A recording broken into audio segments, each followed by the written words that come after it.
भगवान शिव और सती के बीच बातचीत मैत्रेय ने जारी रखा। इस तरह ससुर और दामाद, दक्ष और भगवान शिव के बीच काफी लंबे समय तक तनाव बना रहा। जब भगवान ब्रह्मा ने दक्ष को सभी प्रजापतियों के प्रमुख के रूप में नियुक्त किया, जो जनसंख्या के पूर्वज थे, तो दक्ष बहुत अधिक उत्तेजित हो गए। दक्ष ने एक यज्ञ शुरू किया जिसका नाम था वाजपेय, और वह भगवान ब्रह्मा द्वारा अपने समर्थन के प्रति अत्यधिक आश्वस्त हो गए।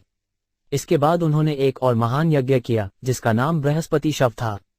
जब यज्ञ किया जा रहा था, ब्रह्मांड के विभिन्न भागों से कई ब्रह्मर्षि, महान ऋषि, पूर्वजों के देवता और अन्य देवता, उनकी पत्नियां, सभी बहुत अच्छी तरह से आभूषणों से सजी हुई थीं। दक्ष की पुत्री सती ने आकाश में उड़ते हुए स्वर्ग के निवासियों को अपने पिता द्वारा किए जा रहे महान यज्ञ के बारे में बात करते हुए सुना। जब उसने देखा कि सभी दिशाओं से स्वर्गवासियों की सुंदर पत्नियां, जिनकी आंखें बहुत सुंदर रूप से चमक रही हैं, अपने निवास के पास हैं और अच्छे कपड़े पहने हुए, कुंडल और हार के साथ अलंकृत होकर यज्ञ में जा रही हैं, तो वह अपने पति के पास गई, भूतों के स्वामी, बड़ी चिंता में, और इस प्रकार बोले। सती ने कहा, मेरे प्रिय भगवान शिव, आपके ससुर अब महान यज्ञ कर रहे हैं और सभी देवता उनके द्वारा आमंत्रित किए जा रहे हैं, वहां जा रहे हैं। आप चाहें तो हम भी जा सकते हैं। मुझे लगता है कि मेरी सभी बहनों को अवश्य करना चाहिए। अपने पतियों के साथ इस महायज्ञ समारोह में केवल अपने संबंधियों को देखने गई हैं। मेरी भी इच्छा है कि मैं अपने पिता द्वारा दिए गए गहनों से स्वयं को सजाऊं और उस सभा में भाग लेने के लिए तुम्हारे साथ वहां जाऊं। मेरी बहनें, मेरी माँ की बहनें और उनके पति और अन्य स्नेही रिश्तेदार वहां इकट्ठे होंगे, ताकि अगर मैं जाऊं तो मैं उन्हें देख सकूं और मैं फड़फड़ाते झंडे और महान द्वारा किए गए बलिदान को देख सकूं। साधु, इन्हीं कारणों से मेरे प्यारे पति, मैं जाने के लिए बहुत व्याकुल हूँ। हे देवताओं में श्रेष्ठ, एक बेटी का शरीर कैसे अविचलित रह सकता है जब वह सुनती है कि उसके पिता के घर में कोई उत्सव हो रहा है? भले ही आप सोच रहे हों कि मुझे निमंत्रित नहीं किया गया है, फिर भी यदि कोई अपने मित्र, पति, आध्यात्मिक गुरु या पिता के घर बिना निमंत्रण के जाता है तो इसमें कोई हर्ज नहीं है।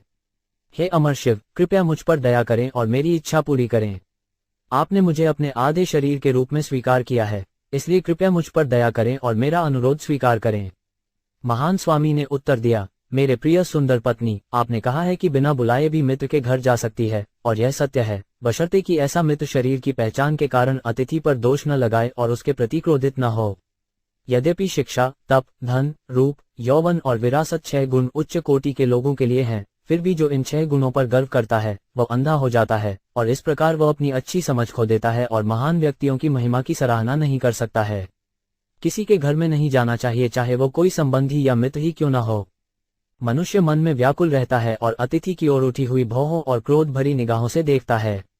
यदि कोई शत्रु के बाणों से आहत होता है तो उसे उतना दुख नहीं होता जितना कि किसी संबंधी के कटु वचनों से कटने पर होता है, क्योंकि ऐसा दुख दिन रात हृदय को विदीर्ण करता रहता है।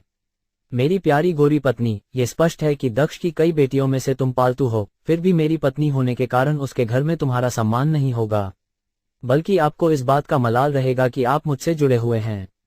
मेरी प्यारी युवा पत्नी, निश्चित रूप से दोस्त और रिश्तेदार आपसी पेशकश करते हैं, खड़े होकर एक दूसरे का स्वागत करते हुए और प्रणाम करके अभिवादन करते हैं।